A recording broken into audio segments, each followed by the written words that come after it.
disais rien, mais je t'aimais bien. C'était le charme de tes yeux bleus qui me disait je te veux, et ça me faisait du bien, même si tu ne disais rien. Puis tu te le vois.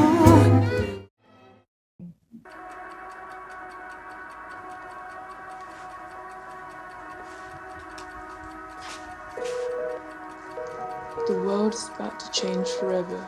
Join us.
Hi guys, welcome to the Retro Avant Garde Film Festival, New York 2020 edition. My name is Evgeniya Orudzheva, I'm an actress, and I will be your host for tonight.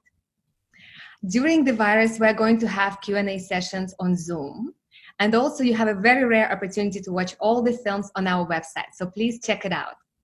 Today we have three wonderful directors with their films for Q&A. So we have Maria, she's the director of the film Fine Wine, and she's joining us from the United States. Then we have from Pennsylvania, right? Yes. I mean, like maybe from United States, Pennsylvania. Ludovico, he's the director of the, correct me if I'm wrong, Forse Incontro. Perfect. Perfetto. Perfecto. From Italy, joining us from Italy. And then we have Jasper. He's the director of the film Join Us. He's coming from the United Kingdom. Hi, guys. Thank you so much for joining on Zoom. Hello. Pleasure. Hello. And I watched all of your movies. I wanted to say they're really wonderful. I really enjoyed them. And I have a couple questions. And I think number one question that is the most curious, what people are the most curious about, where do you have your ideas? How do you find your story and your inspiration? Whoever wants to start first. I'll start. So I'm very much inspired by music, as you probably noticed by my film, which is all music and one line at the end. So I was just driving in the car, listening to this beautiful song, and I was just imagining these dance scenes and dance sequences in my head. And I had tears running down my face, and this car next to me, like, "Are you okay?" I'm like, "I'm fine." And I'm all inspired in my head, and so they think I'm crazy. But that's kind of how my mind works. I listen to songs and I just see scenes in my head. And also my film deals with age, which I feel is very much underrepresented in a romantic sense. So I am very moved by couples who are in their 80s and 90s and walking around holding hands. I think it's beautiful and very inspiring to me. I want to be that couple with my husband one day. And that's what I wanted to show. I wanted to show that love lives forever and that we're all kids at heart, or maybe teenagers, but we're all young if our lives are full of that love and passion. Yeah, I noticed you have only one sentence at the end of the film. All the rest is silent and dance. Very, very beautiful. It's kind of the same. It's actually the same with my film. It was very heavily inspired by music, and I guess what music does is it makes you focus on the visual as well. So I like the idea of kind of mime and the ability to tell a story without needing to say it verbally. I thought is quite an interesting concept. For me, for my film, I live next for about a year. I lived next door to one of the biggest religious buildings in London, and I was kind of asked to every day walking home if I wanted to join them and kind of like learn more about their culture and their community, and that kind of got me thinking of like, you know, why do we all tend to join these communities or cults, and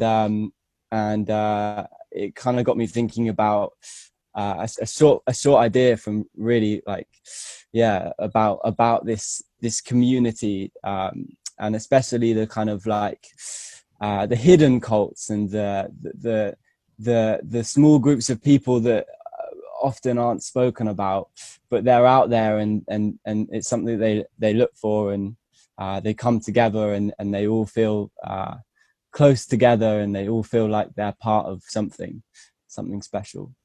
Yeah. So that's kind of where it came from. Amazing. Mhm. Well, actually, I had only the end scene, because the bridge where the movie ends, it was close to my house. So one day I was walking on that bridge. It was autumn.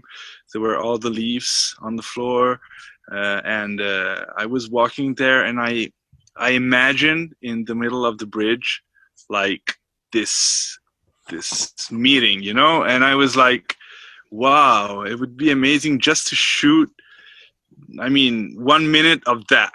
And then I started to imagine how the two persons of the couple were, how could they be? I mean, there's a lot of me in it. So it was just a picture, and then I built all the world around. Yeah, I have a couple personal questions about the films that I'm going to ask after, but I was wondering if some of that was based on a true story, and that's how you feel dating is happening in Italy right now, that everybody's just stuck in together. Yeah, it's kind of, I mean, the phone can distract a lot from meeting people, from looking at each other, from connecting with our eyes, you know? Yeah, for sure.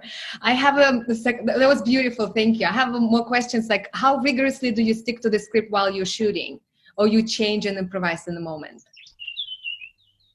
Who wants to start? We can go in the same order, Maria, if you feel like it. Like I'm be passing the microphone. Maria, you can go.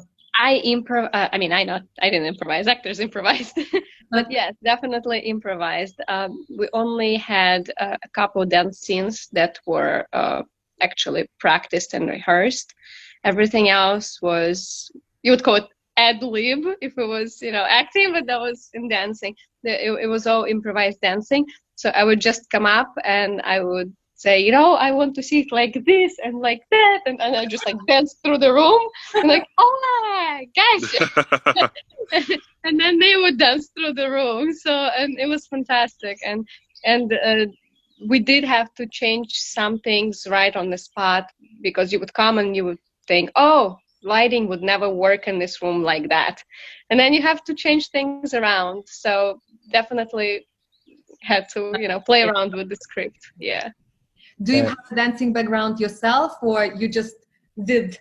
I do. I am actually SAG-AFTRA myself, and that's how I started. And what I did, I actually would submit to a lot of background work with directors that I really admire, and I would just go in there. And because, you know, when you're background, you're allowed to be on set. When you're PA, you have to run around everywhere, wherever you send. So I would sign up as background, so I'm right there where directors are. I know, just sit there like my school that I'm actually getting paid for. So I would learn from the directors that I admire that way. Yeah, that's how you learn, by doing. Yeah. Yeah, great. Jasper, how about you? Yeah, so for me, I tend to like to stick to the script, and I wrote it when I was 20, and I kind of wrote it in a document, and I didn't necessarily write a script because my film's quite visual.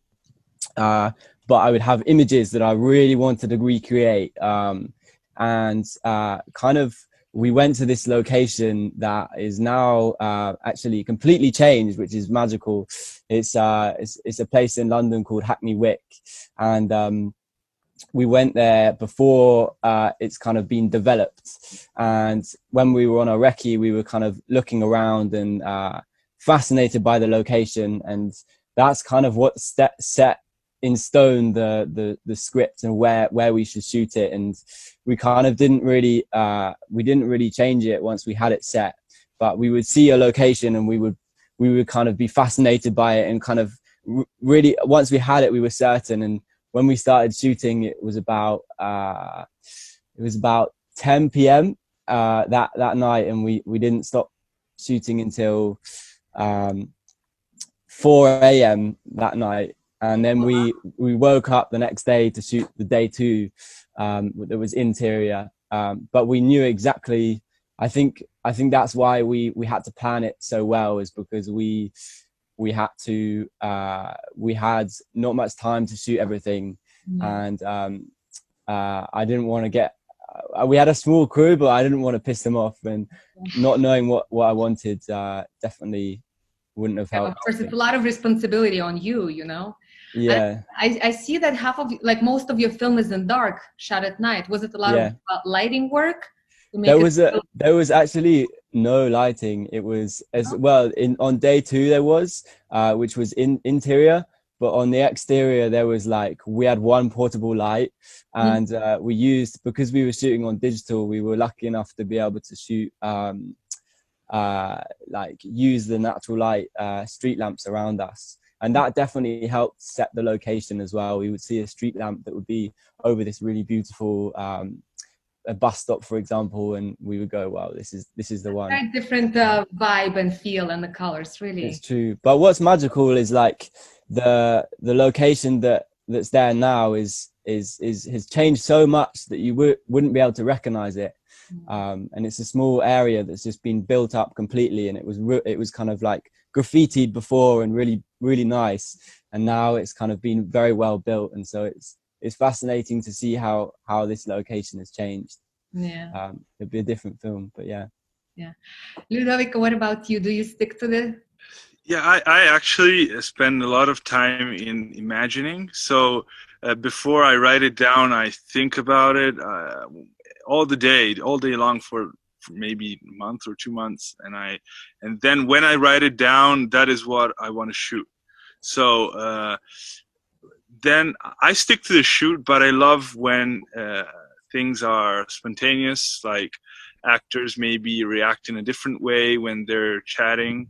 And one of the things that I love that happened during the movie was when, in the end scene, an ambulance came and passed behind the 2 main characters, and all the blue light came in the camera, and it was all in slow motion, but really slow motion. So you could see all the blue on their face, and it was really magical. And what I decided for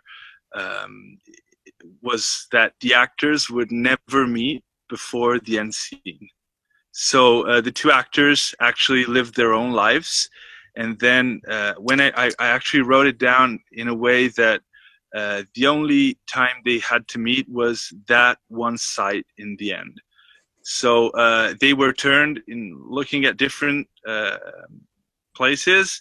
And then for that scene, they turned around, they started walking, and then they met. And that was their first meeting ever in their real life. So, and then that moment, the first take of that scene, the ambulance passed and everything was perfect.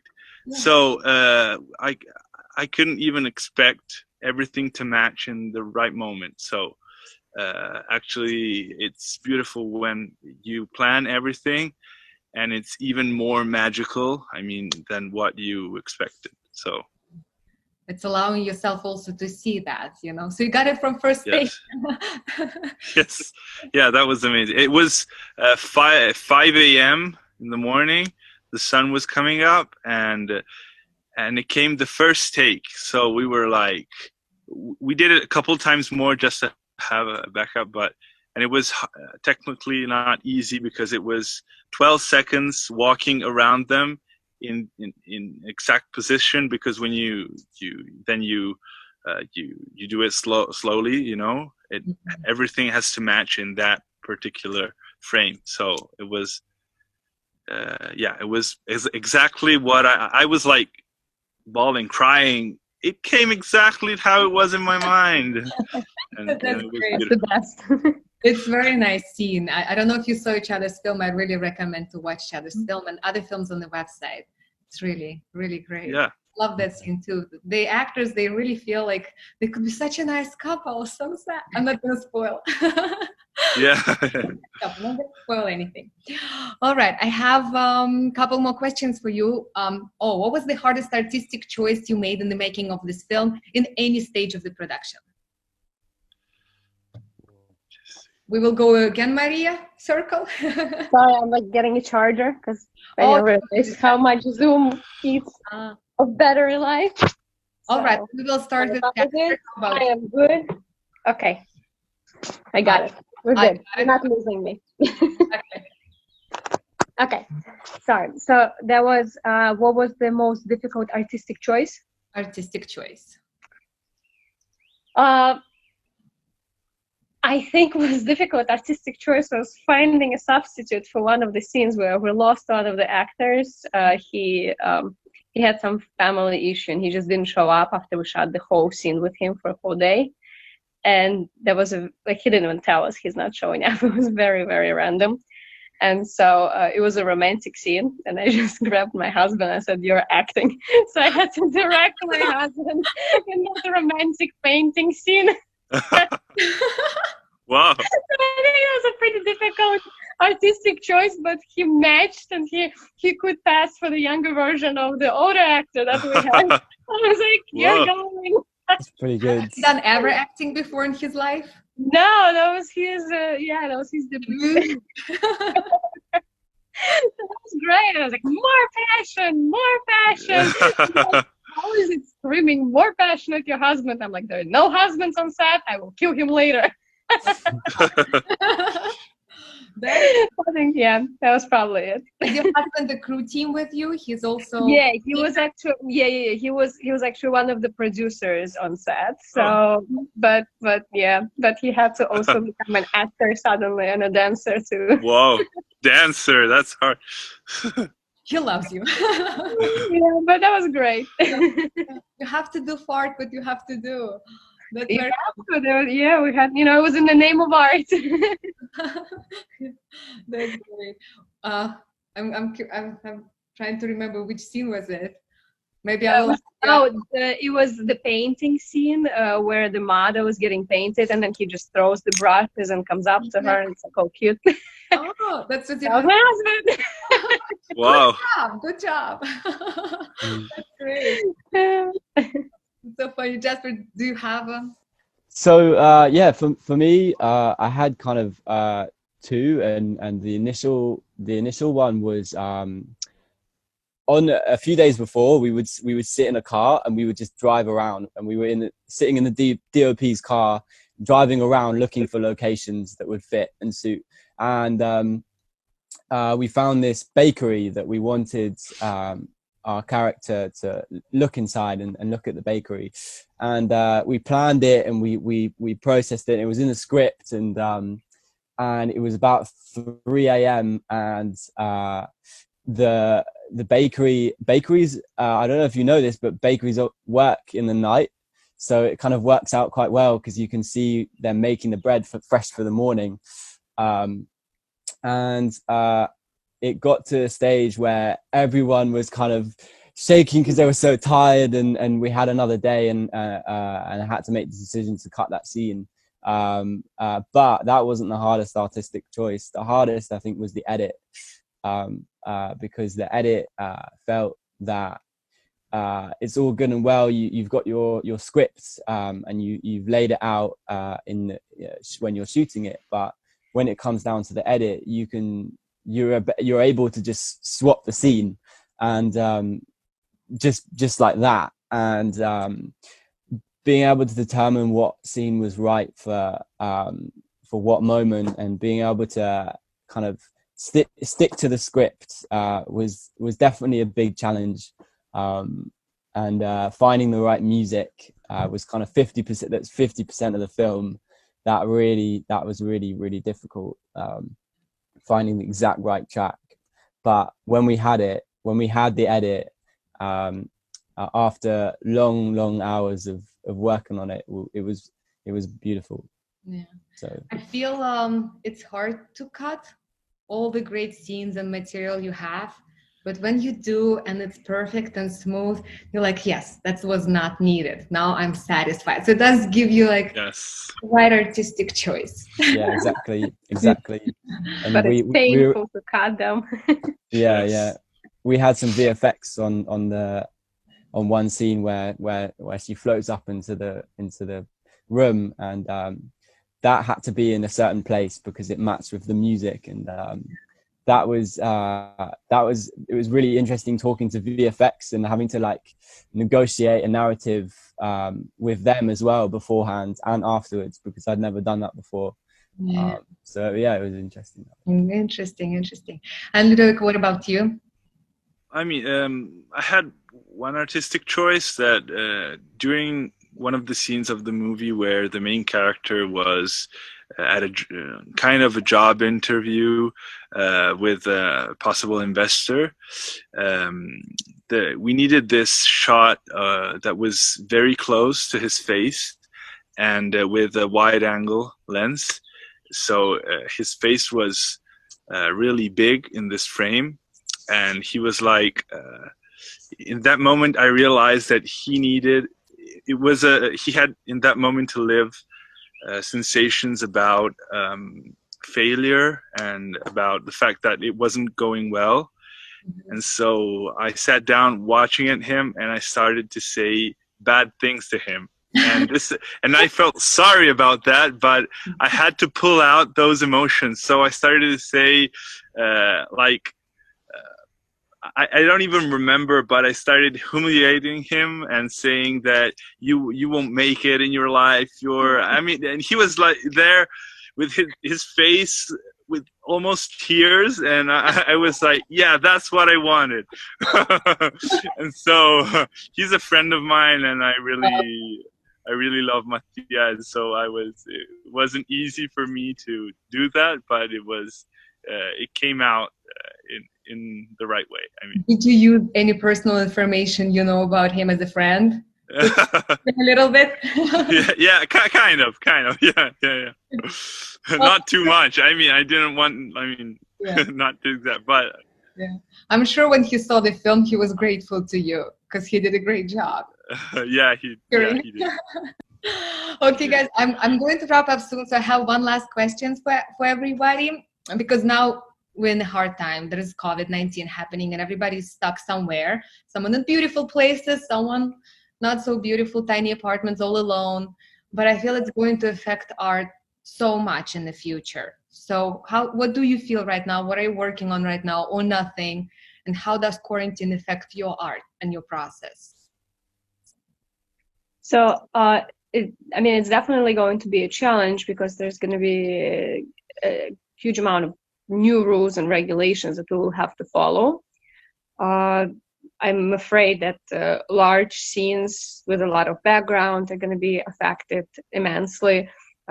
Love scenes are going to be affected immensely. So I would never be able to shoot my film in these kind of conditions. It's all about dancing and nursing homes, and it's just unfortunately none of that will work. But I'm an optimist, and I think it's just another year or so that all of this will not work.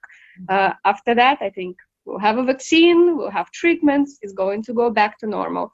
So meanwhile, in this time, I think it's a good time to put projects in development. I don't think we need to limit ourselves with all these regulations of this year.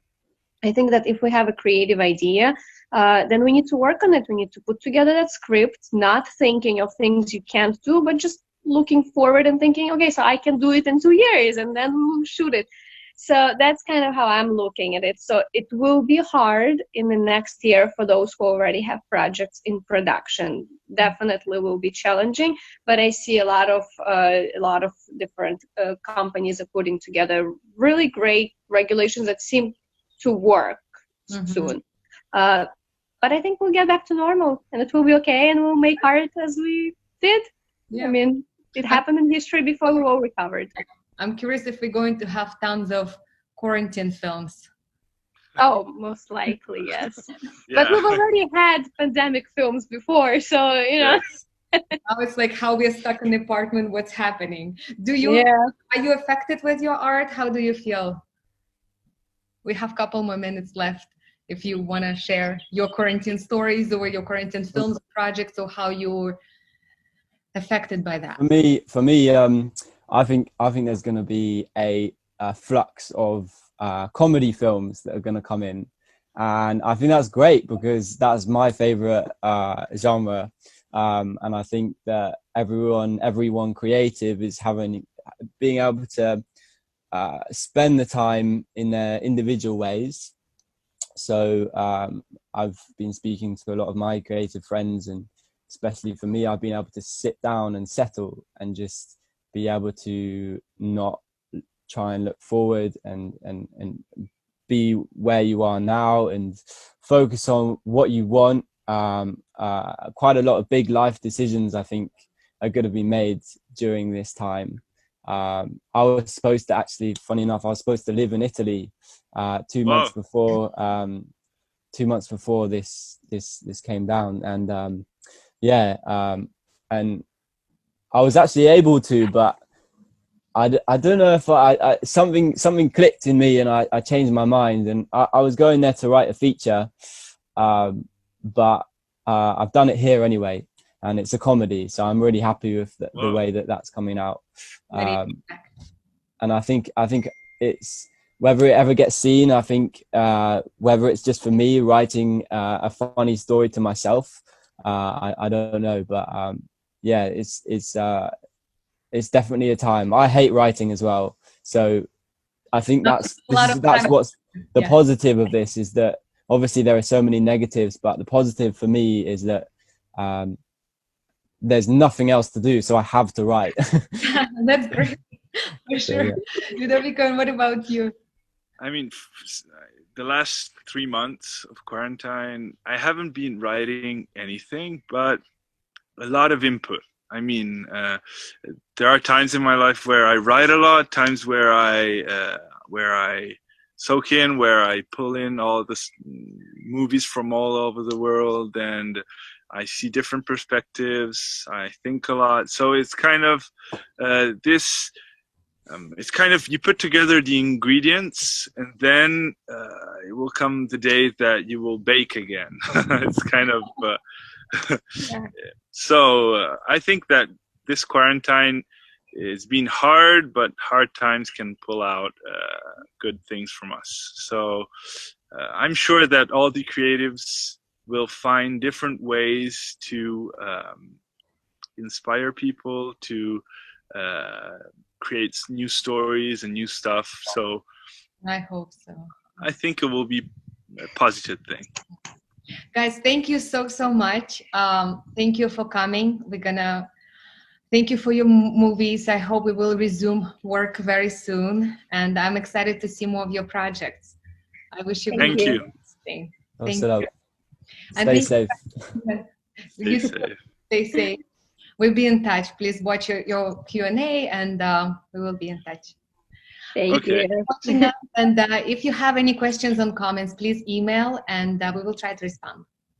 Thank you so much. Bye. Have a good day. Goodbye. Nice meeting everyone.